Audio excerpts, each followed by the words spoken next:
Okay, so we got everything hooked up. We've just got the getting started screen going here. Everything's connected already. We just put 3 pieces of tape on the table wherever you want to more or less put the object at 3 different distances. So eventually the turntable will go in, right in the center, and the object lined up. Okay. But that doesn't really matter. Once you have it calibrated, you can move this up and down and tilt it anyway, as long as you don't touch the cameras or the projector. Oh, I see. Fine. So that's the calibration is projectors for the cameras themselves. Huh. Okay, so you can move the tripod around even? Yeah, as long as it's in focus. As long as the angles are the same and the positions. Yeah, okay. You can change the focus of the cameras and the focus of the projector, but ideally you set it up so that it's done. So if you go down to something. So roughly the size of the object is what you want to calibrate to. Yeah, if you do anything smaller than just the width of the plate, use that kind of calibration. Okay. So this is the 15 millimeter, I believe. Yeah. Okay. 15, and that's the width of the square. So okay. that's 15 millimeters. That's 10, I believe, and that's 5 millimeters. Okay. So you put it at kind of somewhat straight, but the angle doesn't matter because it actually does see it. And so you're just using the tape there. What do you? Just as that's where it will eventually the object will be sitting, the subject rather. Oh, okay. Oh, on the this, but centered over that. Centered over the middle part, yeah. Oh, so okay. Eventually I'll move that in. Just it's a good kind of distance. Oh, I see. Especially for this size. So you kind of did space them, knowing the size of that thing. Yeah. Okay. I mean, there's also there's the bracket here. You can actually move this over. Just do a shift from this screw here to this position. Yeah. If you do that, then it'd be slightly wider. For bigger stuff. Just gives you a larger field of view. Yeah. But for something small and close, it's fine. Oops. So you are in this, getting started. This is kind of more a contact and user manual. Then you go to the scanners panel. So that's a live feed on the right there. Yep. And this is the previous calibration. So we want to reset the calibration because it's a new day. We've moved around. Maybe this has been jostled. Okay. So it's here you have camera 1, camera 2. Their Basler is the brand, the German cameras. And what it's saying here is these are the 2 cameras that are connected. You could add a texture camera if you would add a DSLR. You're taking photographs at the same time, and it would put them in at the same time. The resolution of the projector, that's all set.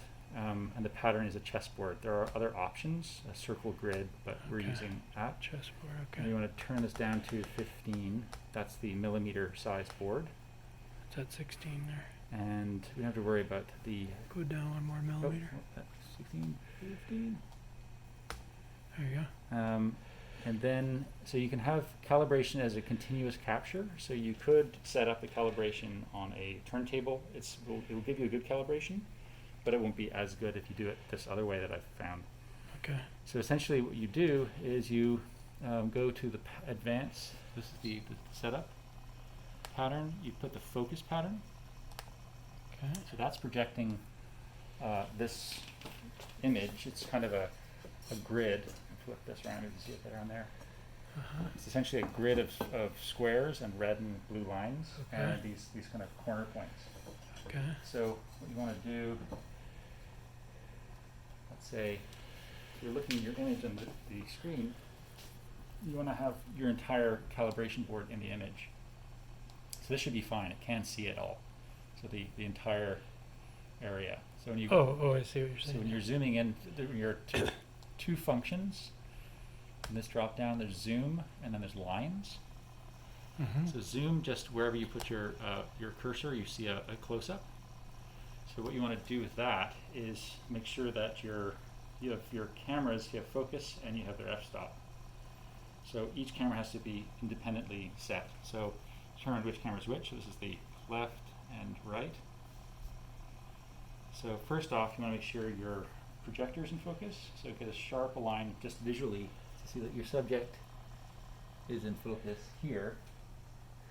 So you So just, this is the projector refocus, yeah.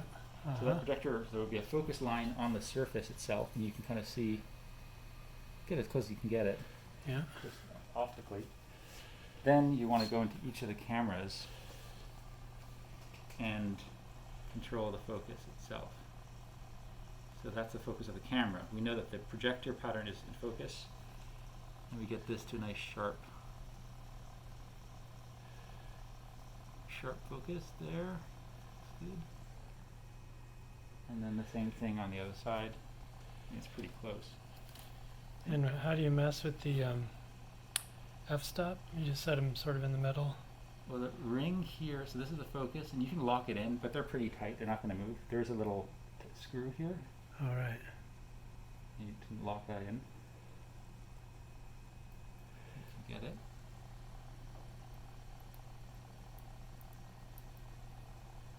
And then the f-stop are the outer rings. There's two screws here. So Yeah. you'll see, change the f-stop like that, Okay. on the other side. And you can do it kind of visually. If you overexpose it, it actually marks the area as okay. red. Okay. So you definitely want to be below red. So just kind of the edge of red. Okay. The brighter it is, it can be better. It's actually reading more information. But then if you want to Get the not full dynamic range, yeah. exactly. So it's seeing real difference in the patterns. So you can kind of like put it to red and then just back it off a bit. Yeah. But then you can actually test, if you go over here again and go to lines, that shows a histogram essentially of the intensity over space. So each one of those peaks is a black and white Right. area. So you can drop this down. It's best to be somewhere in the middle, around the 160 mark. Okay. So you have good peaks at 160. And it looks a Okay. little bit dimmer here, and then here kind of too high. You want them to The somewhat other one, similar. So down to 160-ish. Yeah. And then you Tighten it in. tighten it in. So that's good. Then you have to go back to zoom if you want that. So what they suggested for a calibration pattern is to have your subject plane, your far field, and your near field. So bring it up close while still in the image. Trying to get as much of the actual plate in. It needs to see most of it Okay. to be useful. And then you have capture and calibrate. And you need about 10 images before it feels comfortable calibrating. So you hit one, it's just finding the corners. So then Oh, you can hit capture already? I hit capture, and then you see here, this is a still image. And what it has are these lines. It's it's doing the trigonometry basically. Yeah, so it can show you that it's actually pretty good there. See the color lines, so Yeah. green to green, so the angles and the points. And the same thing here. So it's covering most of it. So that's one position 0. And then just watching the cameras on the right, you can move it over, changing its angle, and do a capture. Finds the corners, it did it again, change its angle.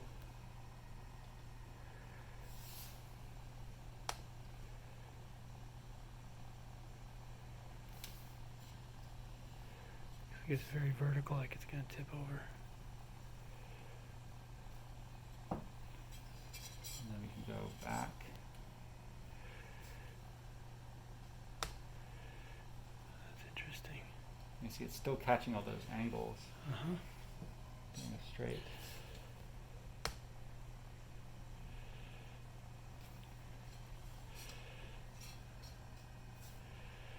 So it's sort of simulating just moving through a series of rotations, but this is working with the known. And different distances, different angles. I see, yeah. You have to have the entire calibration port in the image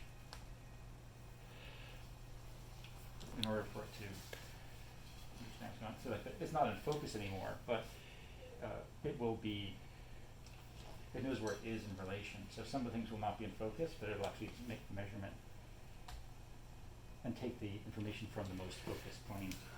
Okay. So we're at 9, And it really can be anywhere in the space. I see now calibrate's red, so presumably you could if you wanted to. Yeah, it says this scanner is ready to calibrate. So let's just do it at 10 and see what we get. So it does calculates geometry. And then this board here shows the calibration space coverage. So it's 73.4% of the space is covered.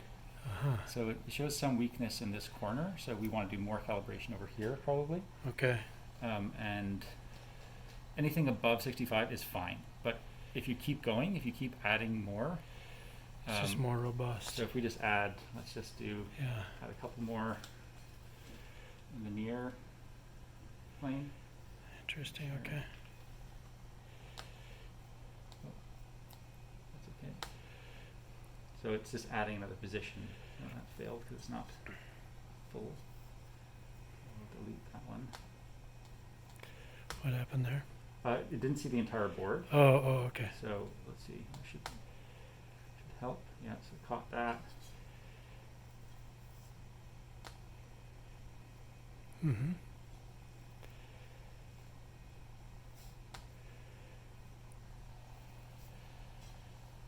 So it was 73.4 last time. So if we add, let's adding 4 more. Let's see what the difference is. Calibration Okay. 73.8. So not too much difference. Yeah. But the more you do, the better it can get. Okay. Especially if you have more distance or different angles and that kind of thing. But that's above what they require, 65% coverage. Okay. So that's okay, and then you're ready to go. So that's calibrated. You move from the scanner panel, which you're in now, to the project panel. You can see here is the last project I was already working on. So these are loading all of the scans that were put together of a vessel.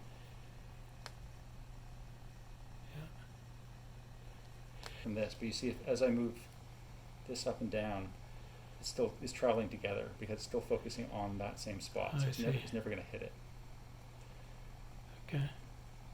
but it's aligned to it. It's just focusing on the center. Right. So That makes sense. if we go back to the other calibration, But you have to do the other calibration before this anyway. So sometimes, if you want to be precise, you gotta calibrate. you got Then do this, then calibrate again. yeah, just to be sure. Of what's Okay. going on. So I removed this calibration. So delete, Delete, not reset. reset, or sorry, no. So reset calibration entirely. Okay. So you can see by doing that we did 73.5%. Okay. Let's try the rotary.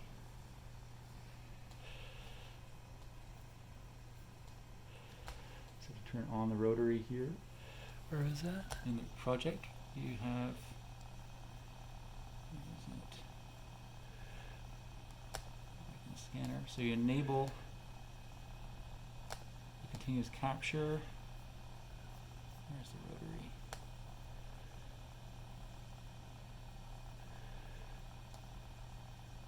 So we're in mesh editor mode. We want to be in the scan mode. Oh, we have to have calibration first. Okay. I guess the calibration is in there. So we have Okay. the image Okay. there. It's in focus. Double check. That's it. Still focus. Still focus. So you can do enable continuous capture. It'll do it every 3 seconds. Okay. But because we don't have the turntable turned on yet, we'll just do it manually again. Okay. And here we can just, you can see the whole board. It's actually a little bit better position because it's further back. So we do the near field first. Make sure the entire board is in both cameras. Mm-hmm. Make sure they enable continuous caption on, so you're just doing it one by one. So that's good.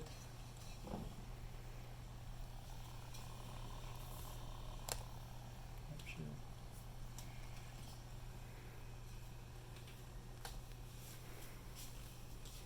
Flip it to another angle. It won't gather the image unless most of the calibration board is in the camera's field of view. So you probably could do 3 or 4 per plane, I see, okay. just working your way across.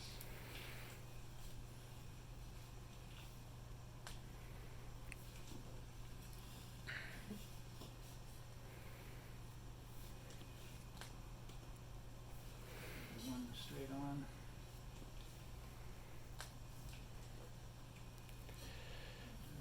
Back.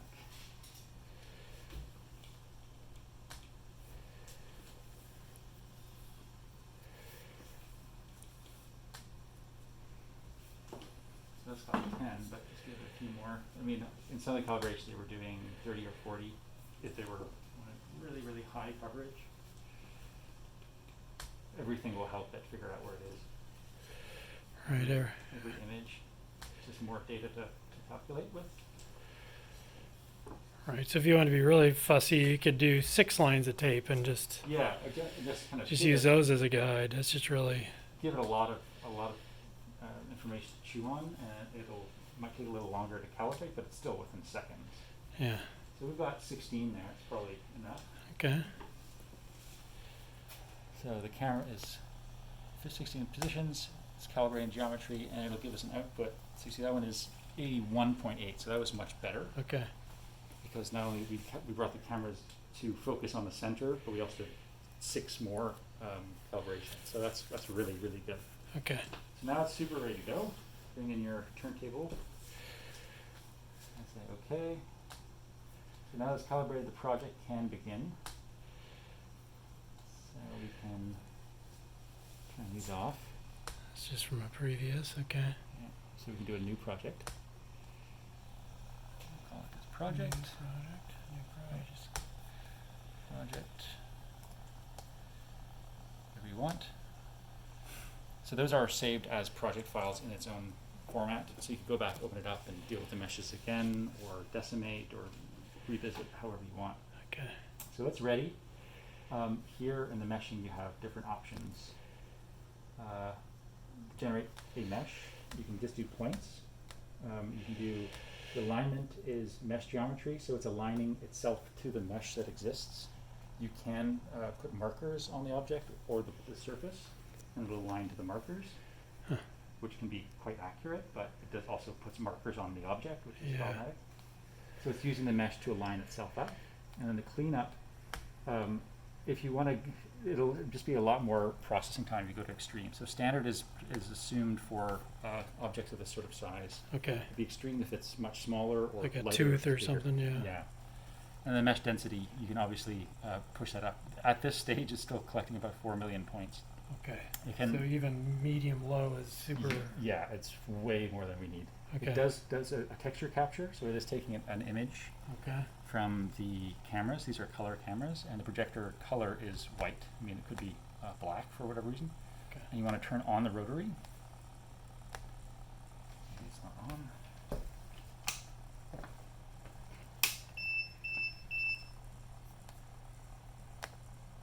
Okay, so you've turned on the rotary, it's recognized it.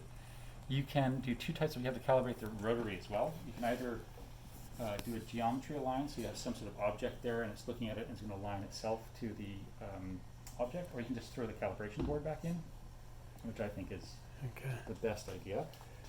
So just get your projector to look at the calibration board,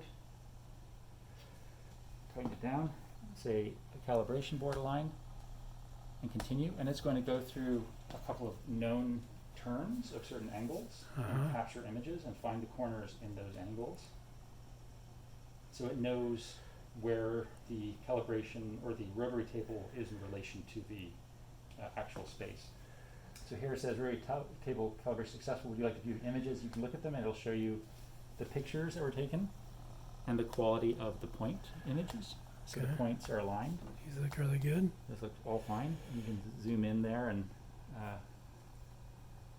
zoom. That's on the other page. So there, that's calibrated. And then here, then the next stage is number of scans. So that's going to be turning into 10-degree angles, each at 36 rotations or points of rotation. Mm-hmm. That's a lot. You can do, I mean, 4 may not be enough. 12 is probably a good idea. And then after the scan, what you can do, you can have nothing done. You can align them. You can combine them, precise finalize and smooth finalize. So you could, after the scan, just run it to its end if you're happy with the result. Oh, I see. But generally, taking to the align stage is enough, and then you might have to fiddle with each scan. Okay. It does a really good job, except when you have to get the underside or occluded area, you have to physically move it, change the position of the object or the subject. Your center point in focus and in the middle of the subject, so that's what's looking at it. Eventually we might stick it in sideways like that for the next scan, and then do a flip like that, and then do one like that, and that should get everything. But for now we just do that one side. Okay. And then we've got 12 scans, and you can double check it looks sharp, it's gonna be good. And it will scan the background, but it will probably remove it, or you'll be able to just cut it out very easily. So 12 scans, hit scan, flashes white, then the pattern rotates. So the white is for the texture file. This is the color in white light, Uh-huh. the color camera. Other cameras will flash red, blue, and green to create the RGB reflectance of it, but in this case it's just using white light because it's a color camera.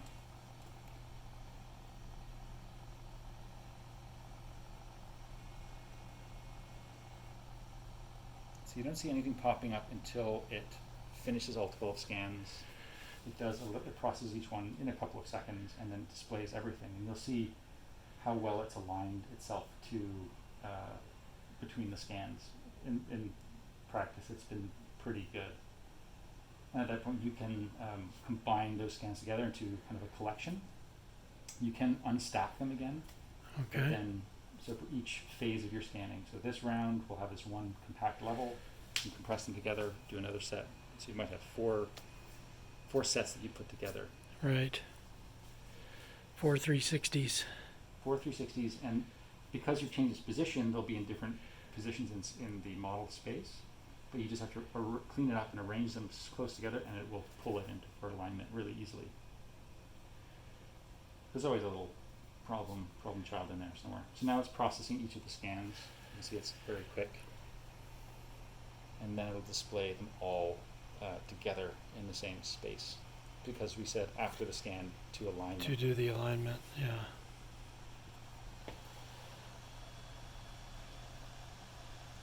Obviously on a faster computer it's faster, but that's pretty good. Oh yeah, look at. So now that's displayed, and now it's aligning it. So it's going to try and pull, and it does a really good job, as you can see, because it knows the exact orientation. Right. You could do this by hand, just spinning it on the table. It just would have a harder time pulling the alignment from the geometry alone. So it uses the angle, the known angle of rotation from the turntable, as well as the geometry to pull it together. Okay, so that's in the first orientation. Now we're going to rotate the object. Yeah. So we can do a full flip, just so we have both sides. It may be enough actually, because it's kind of got some undercutting there. So those ones, so you can see here they're all locked and they're all visible, but you can turn them all on. So those are all the same color. We can show it as a that's the textured image, so you can see the color of it. Yeah. You can turn on just the mesh. I mean, it looks like points, but it is in fact a mesh. Wow. Or the points. Or you can have each of the different scans different colors. So that's all the different scans as points in different colors down to the meshes. So that shows how closely they're aligned. And you could turn each one off to show where that particular scan is. But we don't really need to at this point.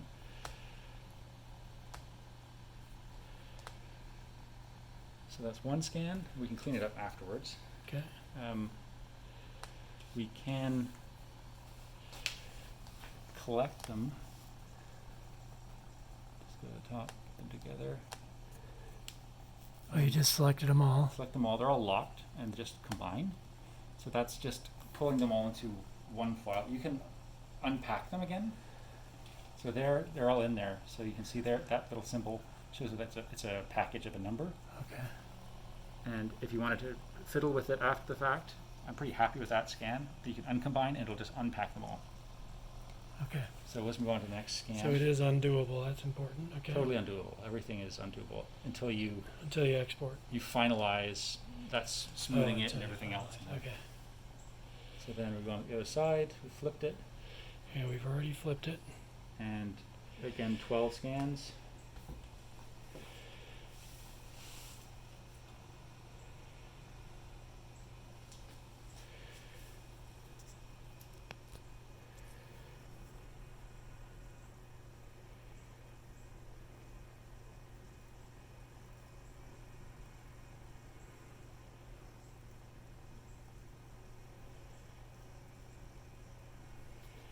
I'm gonna pause it. You get the idea.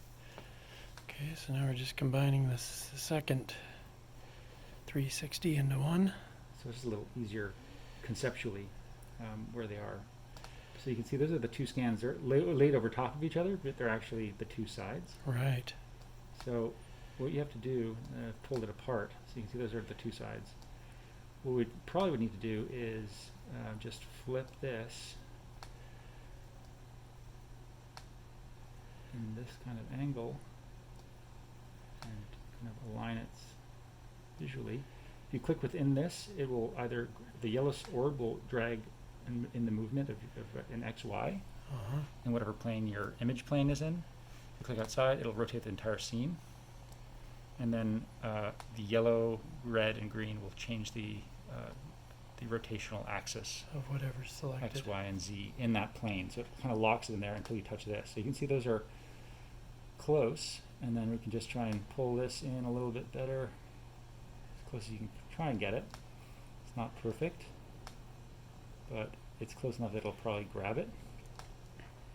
Another thing you can do is clean it up at this point. So in your, you just have to select it, an unlocked layer. So we're in the bottom layer there, and use the, make sure this marquee symbol is highlighted. Control and hold. Oh, click off. Control and select. Control, okay. Holding control. So that'll select all the things in that area and delete. It's obviously not deleting the stuff from the other model. Yeah. Control, so let's see what we can get. A little bit to the other side. You can do this after the fact too, but just this you want to right click and unlock, and this one you want to lock. It's just easier so you know which one you're on. And the same thing. And you just hit a lock a second time to unlock. It's just the same button. Yeah. Okay. Let's get rid of that one. And you can see which model the the little surrounding material is on. This is actually the other model. So if it's red, it's in the selected model, which is locked. So go to this one.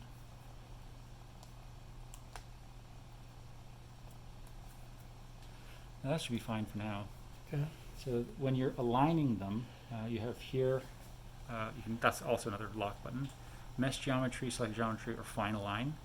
So if you want to align a fine line at this point is what you need to do. You have one that is unlocked and one that is locked. So one is the reference, and one is the one that's movable. So you select both and you do fine align. So it's going to move. But aren't they both This- locked? This one is locked, this Oh, one's I see, unlocked. I see. So you have to have one that's locked. So that little icon right there is locked. Okay. So, because it has to pull to one. So it's saying this one is the one you want to pull to, and that's there. And you Okay. just hit fine align, and it will try and fit it. Hopefully it's close enough. And that looks pretty good. Oh, yeah. So it's pretty much got everything. I don't think you even need to do another scan, to be honest. Wow. But you can just clean up all the little floaters around from the table surface. So here you have to unlock both of those. Control, and this is, you know, a little bit picky sometimes. Making sure you don't hit your model, Yeah. because it does select all the way through. And so they're moving together at this point. And you can just turn, and there's some there. Click off and select, delete.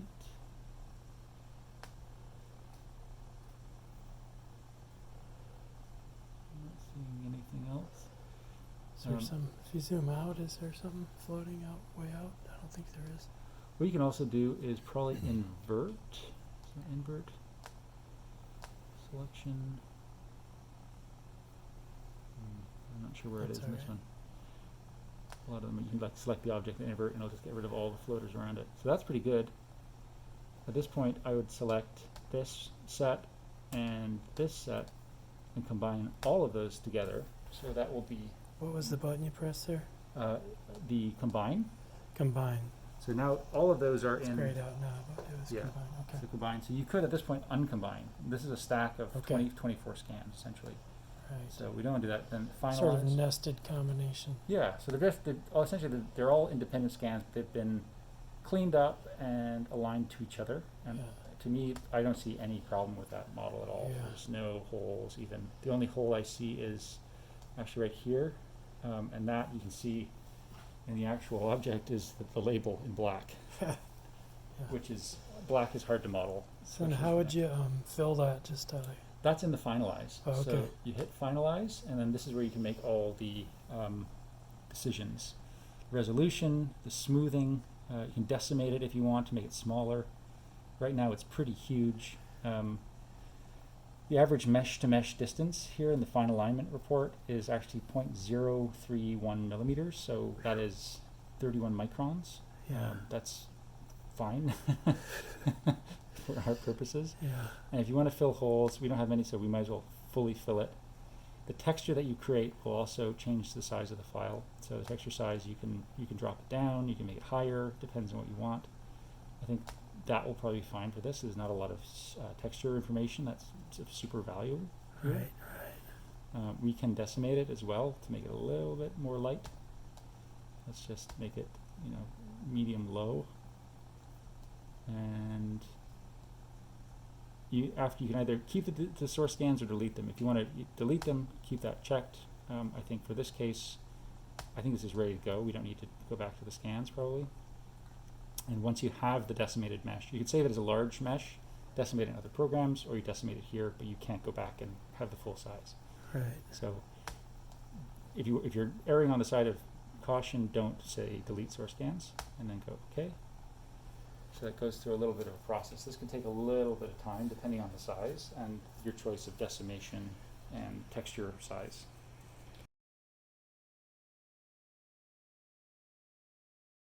Okay, and then the very last step after it's done processing So is it's just done, it's grayed out, all finalized is done, you've decimated it. That is your final model, but it's not in any format that you can use yet because you haven't chosen which format you want. Then you go to, you click on this here, this is the final, this is your stack scans. okay. So the scans are still there, this is just a finalized version, this Okay. red one. So you select it, go to export, and the drop down are all your types. Okay. So here, we probably want to do it as an OBJ. It's most useful. FXB is pretty useful too, but OBJ is pretty standard. The PLY is just a mesh. The OBJ will save a texture as well. Or you can save it as an ASCII file and just as points. Okay. So let's do wavefront, and then so it's set to wavefront, and then there's export. Let's see if it's thrusting.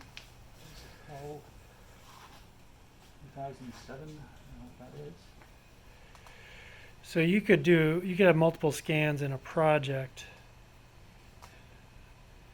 if you wanted to. Any folder in here.